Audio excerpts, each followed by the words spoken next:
What's up, guys? Welcome to your 18th Android tutorial for the new Boston.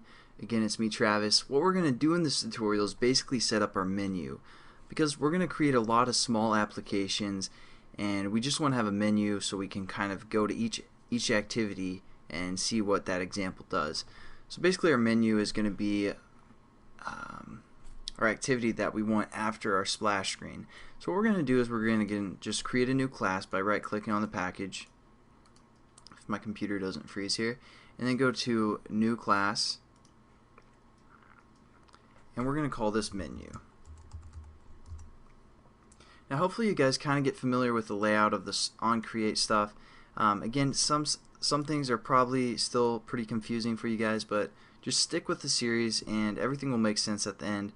Especially these next three tutorials, it might be a little bit confusing because it's working with a list activity for the most part, so that's gonna be different, but when you guys come back to it you'll realize everything that we've done and it's gonna make sense. So just this is a nice framework that we can use. So we're gonna say extends, and before we'd say extends activity for the most part, but since we want to create a list, we can use a different class called a ListActivity. And so this is going to extend or we can use some of the methods from the ListActivity after we import it. So we have to do that. And we're going to be able to use the same methods from the activity class, but we're also going to use some additional methods from the ListActivity class because it holds both for the most part. So we're going to go into our brackets here and we're going to create two methods within this class. So we're going to go to source, override, implement methods, and as you can see right here, we can pull from the ListActivity class and from the activity class. So what we're going to do is we're going to go into the ListActivity and we're going to look for something called onListItemClick, and we're going to add that method, and then we're going to go into the activity class and again just get our onCreate method.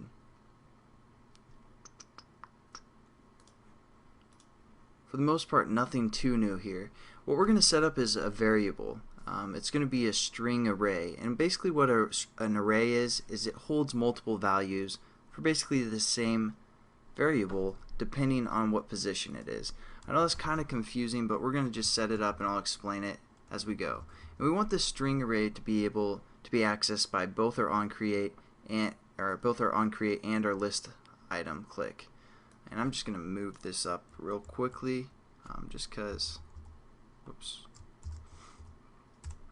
I can for the most part, above the on list item click. There we go. And since we want this string array to be accessed by both these methods, we're going to define it again above our onCreate method or above both methods. So we're going to say a string, and we're going to call this string classes.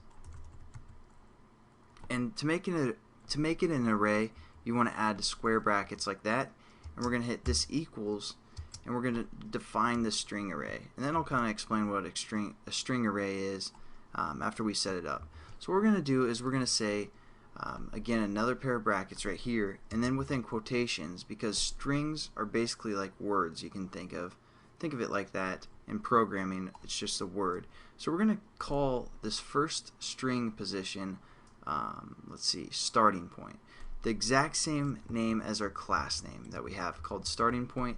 Make sure it's the exact same, case sensitive and everything, because we're going to have this application use these string positions for the most part to open a new activity. So just say starting point, and then we're going to put a comma, and we can say example 1, and then I'm just going to copy this and paste it a few times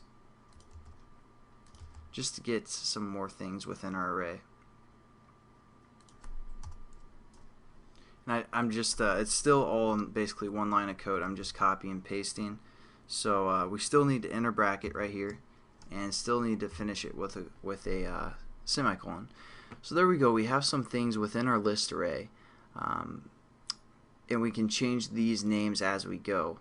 Well, basically I'm just going to change them for the most part right now because it'll be easy reference for you guys.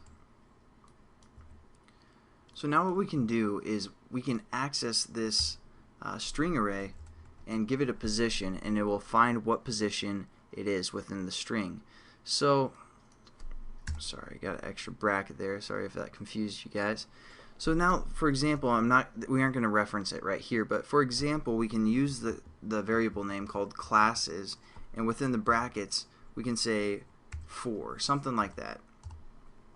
Now, what this is going to be equal to is our class's string array, the 4th position.